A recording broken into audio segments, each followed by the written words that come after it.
All right, let's watch the FlyQuest video. Why all co-streamers should be killed in the streets. Never mind, that's not the title. It says the hidden cost of co-streaming esports. Okay. It was easy to wonder if 2021 was going to be the peak of League of Legends World's viewership. That year, League World set a new record with over 4 million peak viewers and over 174 million hours watched. Viewership dropped substantially in 2022, although that could be blamed on the event being held in Mexico and losing a lot of Asian fan watch time due to how early games were for the many League fans in that region. But after viewership remained stagnant for Worlds 2023, which was held in Seoul, it was time to ask the question, was that a peak League would ever reach again? The answer, as 2024 showed us, was a resounding no. Worlds hit a new viewership peak in 2024, and it just barely missed that peak again in 2025 by a measly 2%. The key to that rebound were co-streamers like Caedrel, who altogether accounted for nearly half of the watch hours for Worlds 2024. And this isn't just how it worked for Worlds. In 2024, co-streamers accounted for huge chunks of the viewership share of games in Riot's 5 main regional circuits. That's LCK, LEC, CBLOL, LPL, and LCSNA, ranging from 32.3% of LCK viewership to 70.9% of CBLOL viewership. So the overall CB share of games in Riot's 5 main Viano is winning the LCS. Come on, bro. Regional circuits. That's LCK, LEC, CBLOL, LPL, and LCSNA, ranging from 32.3% of LCK viewership to 70.9% of CBLOL viewership. So the overall number of people watching League streams is going up, pretty substantially compared to 3 years ago. It's pretty easy to then make a conclusion from this data that content creators are saving League of Legends. But if you look beyond the surface, you'll see that the answer might just be the opposite. Did content creation ruin esports? Well, that's a title. Let's see the arguments for it. All right, I mean, we can start with this. Nobody asked for co-streaming, right? Like, co-streaming was something that Riot decided to do because they wanted to get more people watching the game. And that is the easiest way to do it, is to open up co-streaming and having other people bring their already established audiences into then watching esports, right? Some people obviously had audiences that overlap with it, but a lot of people didn't. Like, for example, when they opened up co-streaming, a lot of the original co-streamers were like me. Mo was one of the biggest co-streamers at the time, and both of us were playing solo queue. Like, I established myself in the co-streaming space after doing it for a little bit, but I wasn't like somebody who was doing esports content. My viewership was solo queue viewers that I then transitioned into esports viewers. So the whole idea is that Riot could find a way to get more eyes on their product without having to pay people as much as they normally would have to pay, right? And I think that the biggest issue that I have with this whole discussion on should co-streaming exist, should content creation around esports exist, is that it should definitely exist, but the content creation could have been through Riot. They simply chose for it not to be through Riot. If you look at every other sport globally, right? You look at the NFL, you look at NBA, you look at European football, whatever you want to call it. The way that they all do things is similar. They take people that are retired, that are good on camera, aka the people that would be co-streamers. The biggest co-streamers are all people that were former professionals in the English-speaking space, right? Doublelift, me, Caedrel, Yamato even played pro. Like, the biggest co-streamers are just the ones that have played the game pro before, because people want to hear pro insight. You pay them what they're worth to be on the broadcast. See them doing it right now in the NFL with Tom Brady.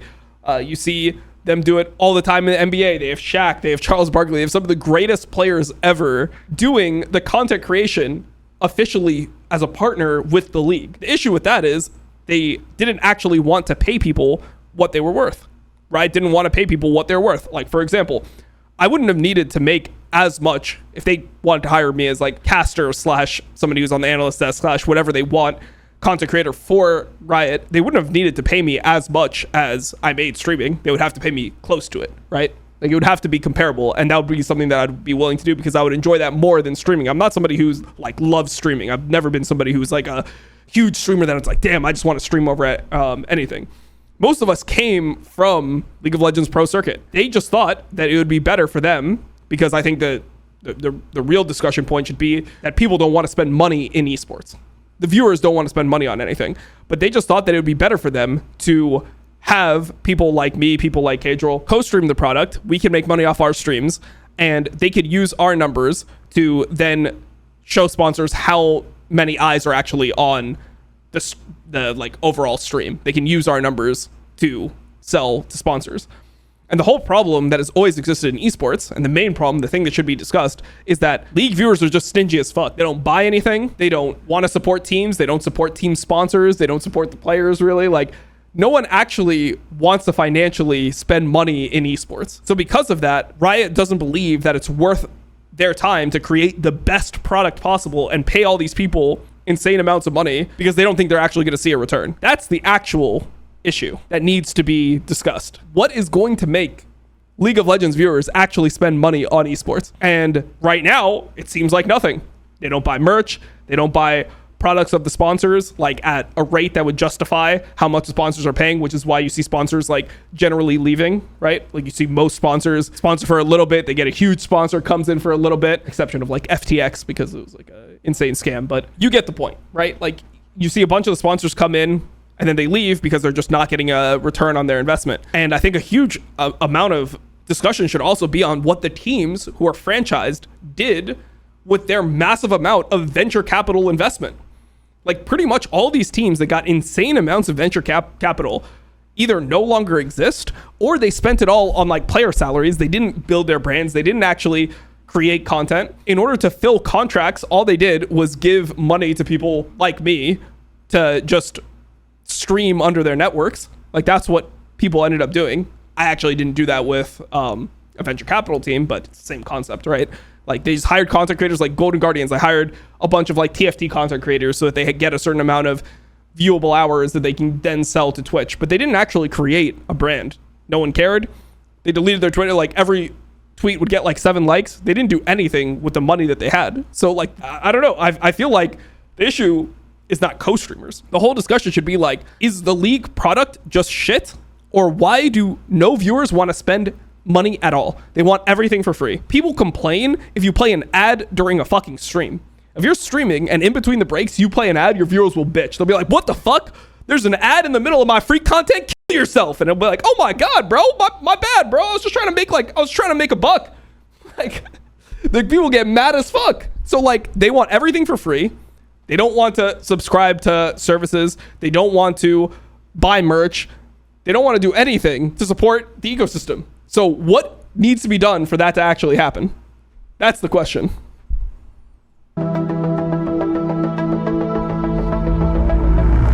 Riot began integrating co-streaming into its esports broadcasts with Valorant in 2021 and expanded it to League in 2023. This was a time where tons of cash was flowing into esports from various sources like venture capital and cryptocurrency companies.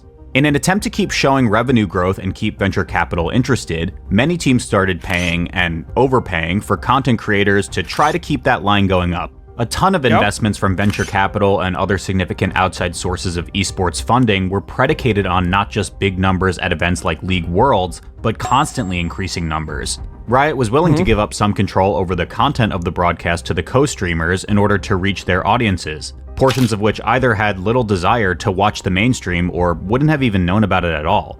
That was a fine approach in the short term, but as we've seen, venture capital I'm in the video. Money can dry up fast. One of the evil esports leeches contributing nothing to esports and just sucking from its teat to make a quick buck. What a piece of shit I am.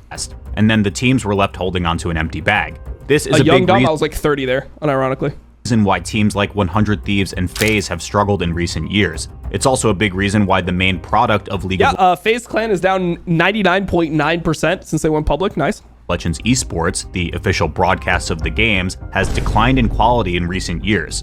If you're a viewer, you might not necessarily care about the economic health of orgs, and really you shouldn't. That's not your problem. There is a more important question to be asked though, one that's relevant for the C-suite and fans alike.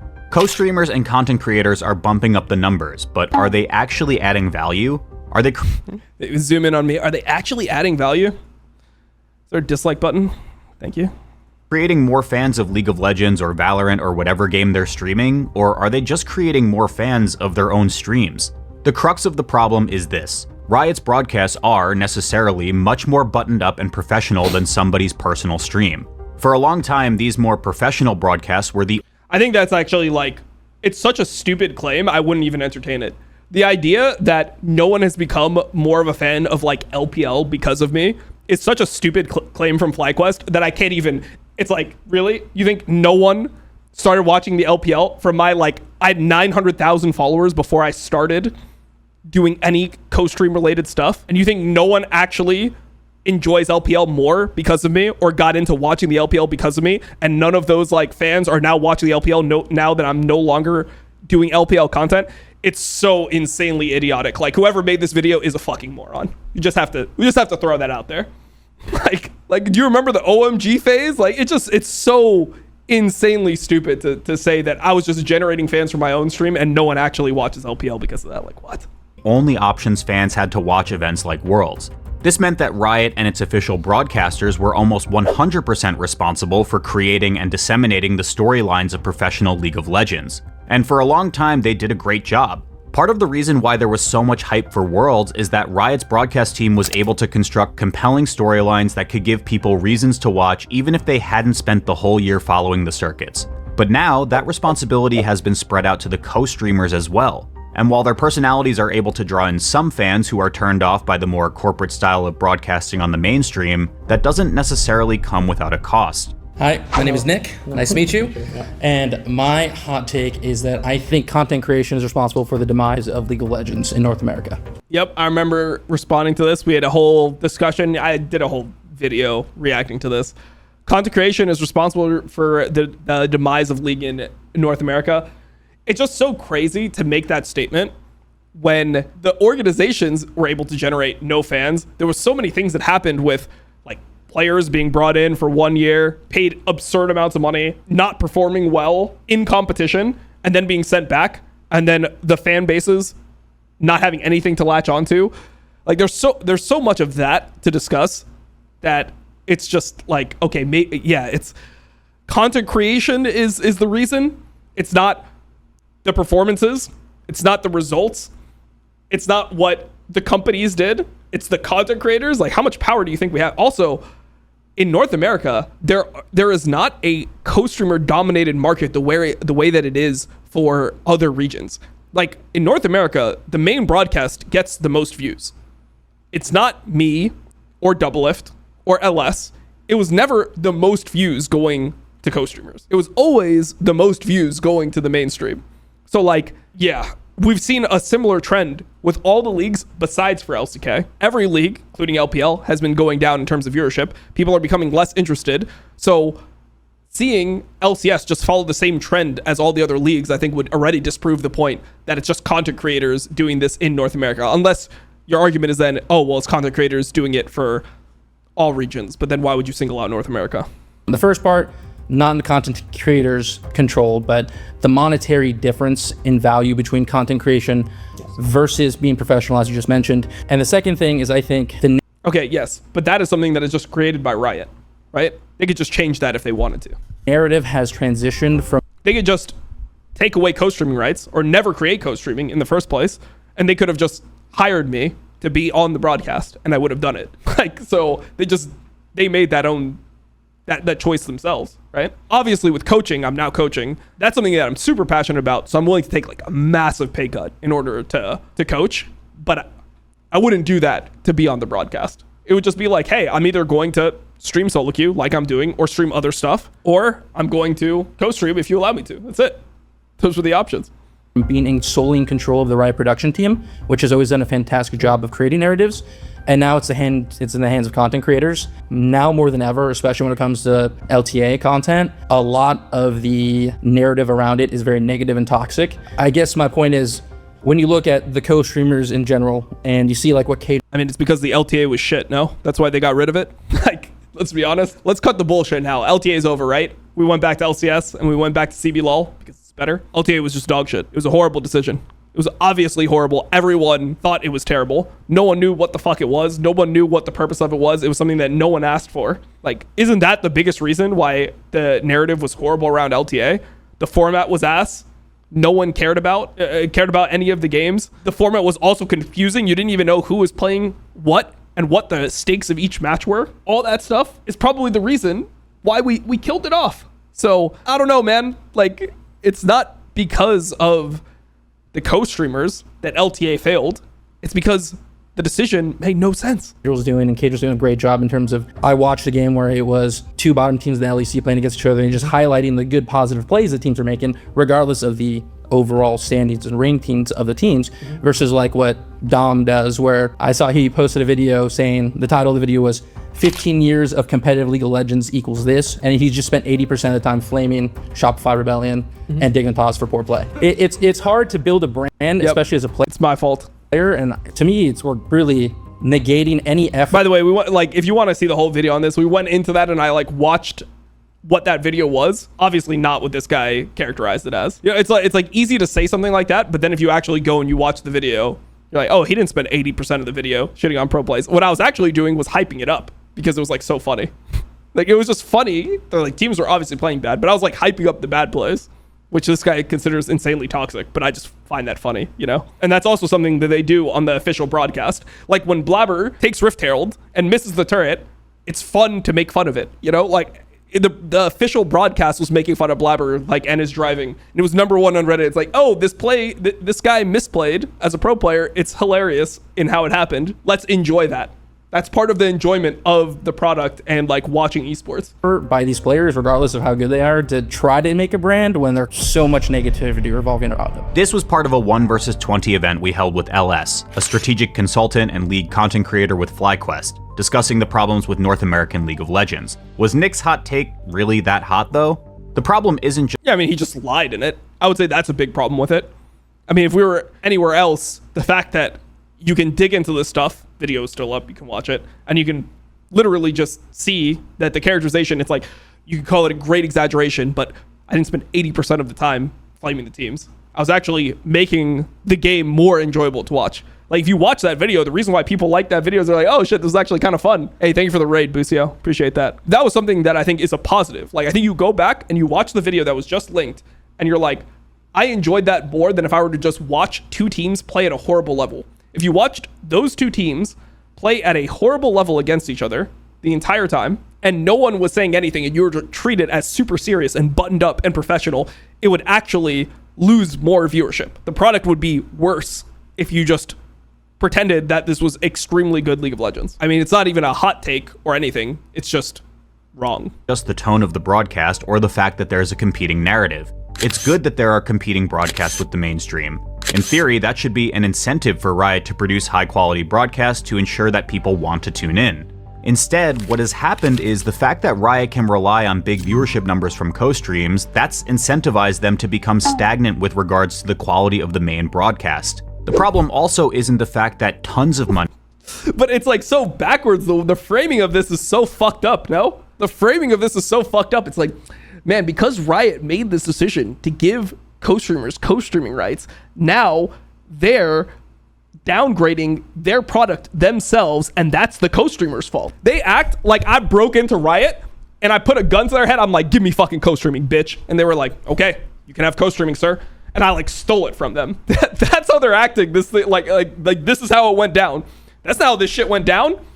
They wanted to do this because they saw the trends and what was happening with esports, and they didn't want to keep on investing huge amounts of money and not get much return. So they decided to keep their sponsors happy by doing something to artificially pump the numbers up and get more eyes on their product themselves. That's what happened. So like the whole framing of this is so fucking stupid.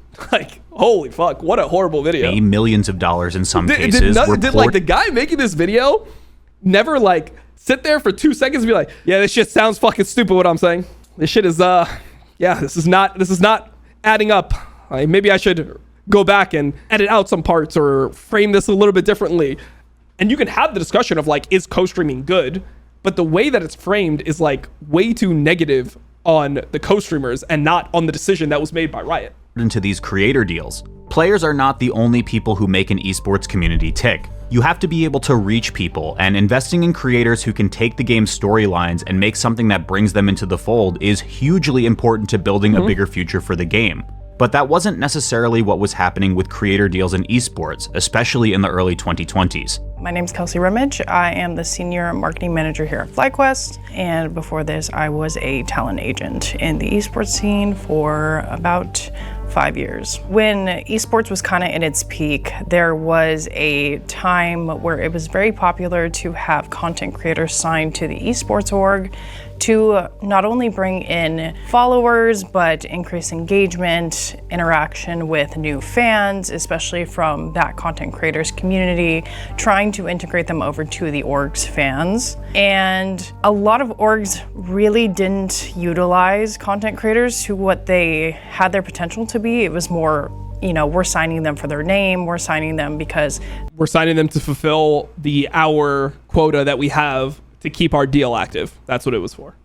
They have 1 million followers, not knowing where those followers came from, what those followers really gravitate towards. And so just because you sign the biggest content creator in the world doesn't mean that you're going to get the return that you intend for, especially for the amount of money that orgs were paying for these creators. It just turned into something where you'd get an offer for $500,000 for a 3-year deal, for example.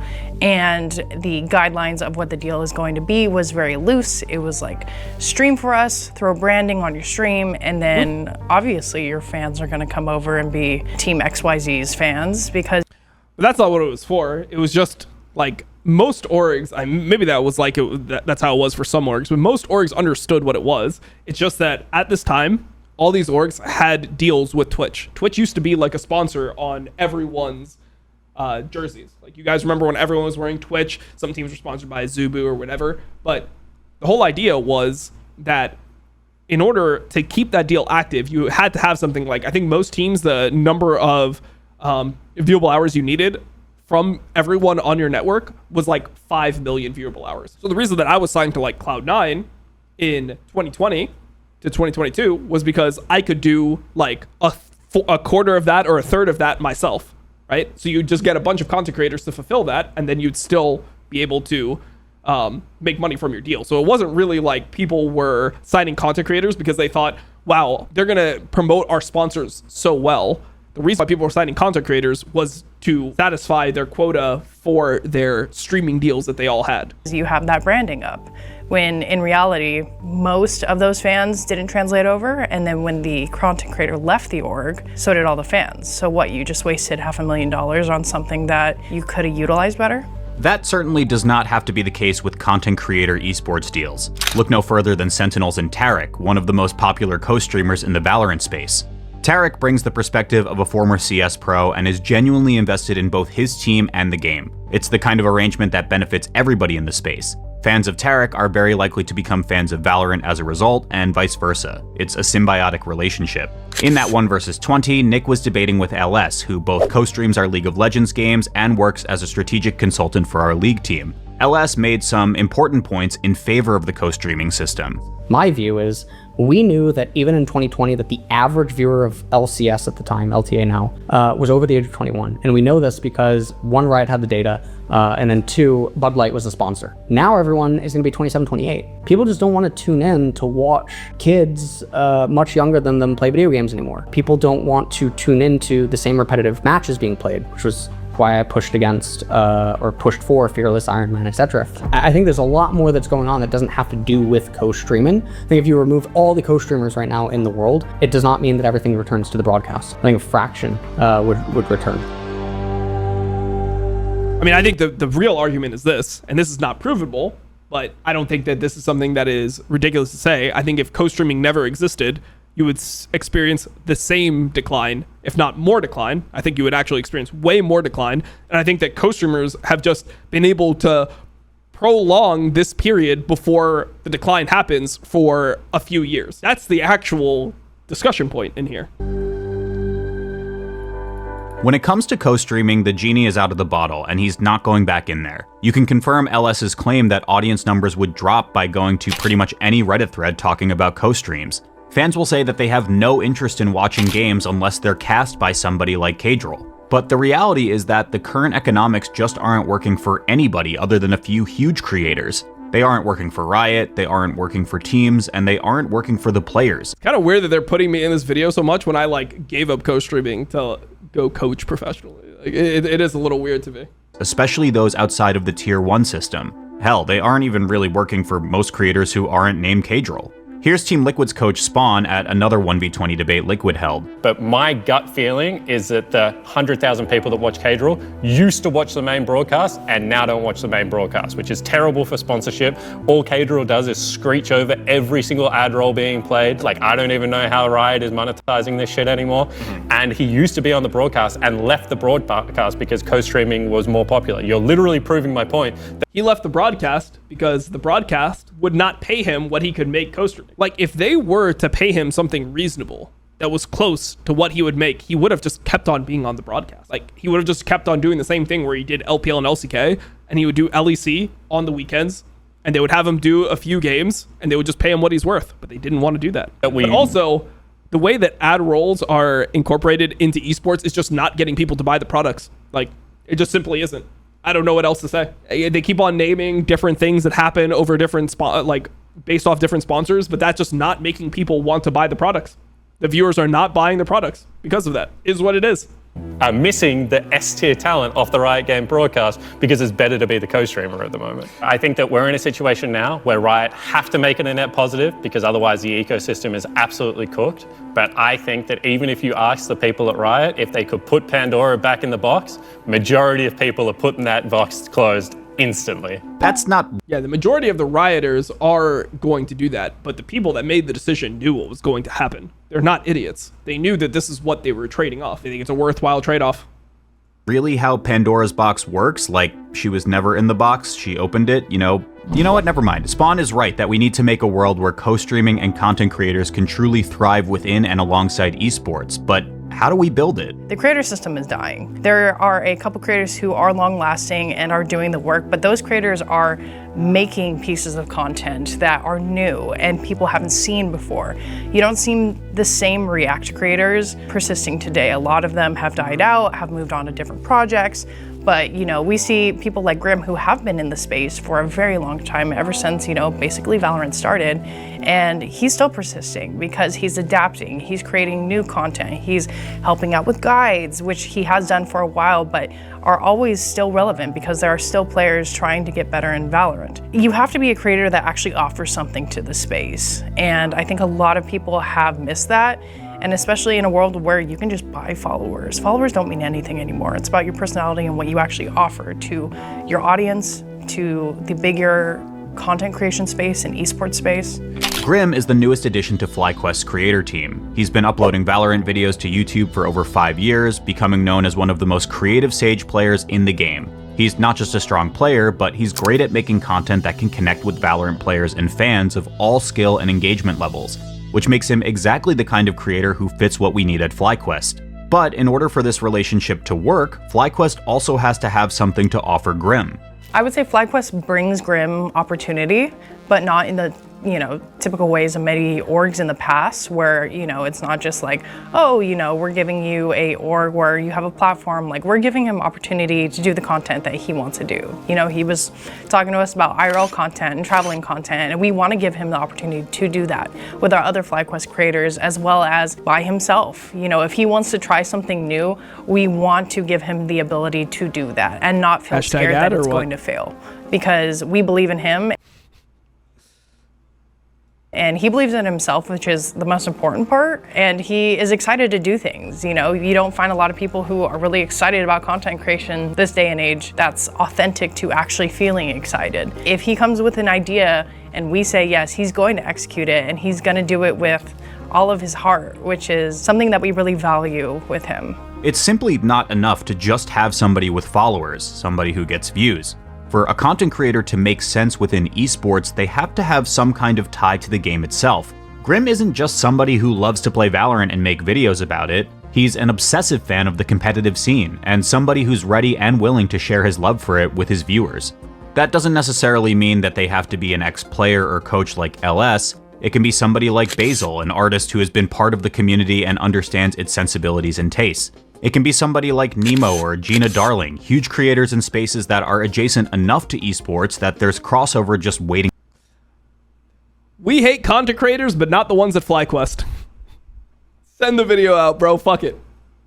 to happen. This I is think so awkward, bro. This is so awkward. No? What the fuck? This is really insane. Like, I am actually shocked. Safe to say that esports isn't in a place that it used to be a couple of years ago. I mean, like, in the golden age of esports, there was a time where it was just people that were hungry to actually be involved in the games that were being produced. And Also, like, I don't know what type of content they're talking about with Grim, because I'm just, like, scouting out his YouTube. And I just looked at his Twitch. And if you look at, like, Grim's YouTube, none of the stuff that they talked about is stuff that he's actively doing, at least yet. Like, sure, maybe that's the plan long term, but if you look at his entire YouTube, you'll not see any of the other types of content that they were talking about there. It was just all the same type, like, just the same type of videos, just Valorant videos, right? the teams that were out there, whether we were winning or not, because, you know, North America isn't shy to not always being on top. And so you really have to love being in esports and being a player in this game, whether it's, you know, on the staff side, on the player side, on the content creator side. And so it's really not about collecting a check anymore. It's about actually being passionate and wanting to do things. And so when you find those content creators that actually want to do that, it turns into a solution rather than a problem, because then you don't look at it a year later and you said, hey, I wasted all this money on this content creator that didn't actually add anything to this organization. In today's day and age, it's much more about the quality versus the quantity. You know, whether that speaks on followers, it speaks on reach, on different geographic location and where they have ties to. It's about authenticity and about really finding. I can't disagree with that more. It's still, in the long form space of content creation around esports, it's mainly about the quantity rather than the quality. That is what actually is going to get people watching you. It's a competition of how long you grind. If somebody came out and had higher quality content than Caedrel, but streamed a sixth of the time, no one would watch that person over Caedrel. You get popular being good at what people already like. In the esports space, this is like the co-streaming space, you get good at doing what people already like, and then you spam and you stream as much as you possibly can of the same type of content. And that's what actually gets your viewers. That's what actually is what makes you a huge content creator. That's what people want. Like, people will say they want higher quality content, whatever, but they just want a lot of content to choose from. That person who wants to do something special and not something that's super cookie cutter.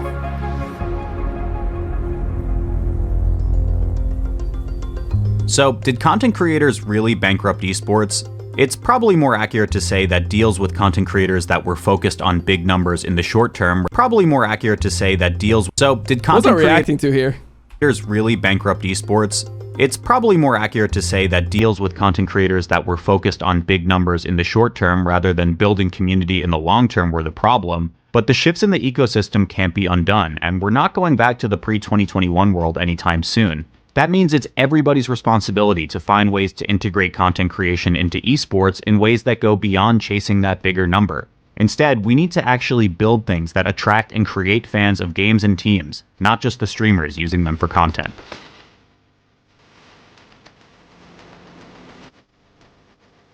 Hey, this is Turned Down for What with... Wait, this is what I didn't even see this. I swear to God, I didn't see this. This is killing the esports we all love. All those terrible co-streamers, but not ours. Look at our amazing co-streamers. Wild angle to take. This shit is insane, bro. This is insane. I can't believe that they had the audacity to do this. This was essentially just a clickbait promo for their own streamers, is what it felt like. This shit was a clickbait promo for their own streamers. I can't believe it. And the arguments don't even make sense. And the way that they like glossed over certain things to like condemn. Was this also the original? To condemn content creators is crazy. But anyways, is this the original thing? Co-streamers like Caedrel helped League of Legends world hit world record viewership in 2024. But behind those numbers, the esports creator economy is breaking. Teams spent millions on creator deals that never converted fans. It's not what they spent them for. I already talked about that. It's not what they spent the money for. Riot's official broadcast declined, so as co-streams took over, and most of the value went to a handful of huge creators, while everyone else, teams, players, and smaller creators got left behind. Teams, players, and content creators got left behind? What the fuck? Do you know how much fucking money these players were fucking making? Do you know what the salaries were for players to be mediocre in North America? FlyQuest, how much did you pay Wild Turtle towards the end of his career? How much did you pay for imports on FlyQuest? You paid millions of dollars for these players. These players that you paid made more money in 1 year than I have ever made in a year of my entire fucking life. Wasn't FlyQuest the org that offered Gilius like 500K after the Miracle Run? Isn't that the whole fucking story? That they offered Gilius 500K after the Miracle Run? They paid millions in salaries to players. That's how they used their venture capital, and they didn't gain shit from it. They didn't gain anything from it. And then they have the audacity to say this. They're actually just fucking delusional. No, they're honestly just fucking delusional. I cannot believe they made this video. This is a horrible video. I mean, I would love to argue with these people about it, man. Let's have an actual conversation. Let's not make video for video, all this type of shit. Let's have an actual conversation about what was talked about in this video, because this is dog shit. This is just a combination of lies, poor framing, and then like this weird glazing of your own content creators, but shitting on all the other content creators. Like, this is dog shit, bro. Damn, bro. Oh, that was horrible. That was a horrible watch. Like, I knew it was gonna be bad because people messaged me and were like, yo, you gotta react to this video. Like, but I didn't look at anything, and I was gonna give it the benefit of the doubt. But this is really unethical, I would say. Like, they're just essentially made a video to try to make the people that were in it, like me and Caedrel, look bad. Like, they just used a bunch of clips and they're like, and the greedy piece of shit content creators that probably have gray hair and whose families hate them, probably are childless in their mid to late 30s, are all reaping the benefits of the hard work of the players and the organizations and the coaches. What the fuck? This shit is crazy. Yeah, not much to say here. This is just one of the worst videos I've watched in esports. Thank God I don't do this shit for a living anymore, bro. I would lose my mind.